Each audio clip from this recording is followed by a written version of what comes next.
All right, so we're back once again, and I got a special treat for everybody today. As you know, we've been working on several types of projects. Oh, look, I got a puppy in here today for this one.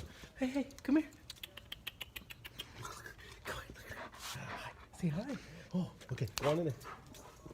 All right. As I was saying, we have a special treat. As you guys know, we've been working on a ton of projects. I'm back here at my buddy Stephen Coggin's shop, Southern Muscle and Classic Restorations. I always mess it up. Sorry, Steve-O. But as you know, last time we were working on this LS Swap 68 C10. This was kind of put on the back burner since we're waiting on some parts at the moment. So we'll get all this situated soon.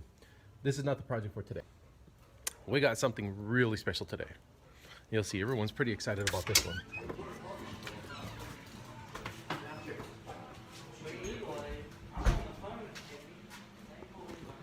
So what we're doing is we're gonna get this body on the chassis that's back over there.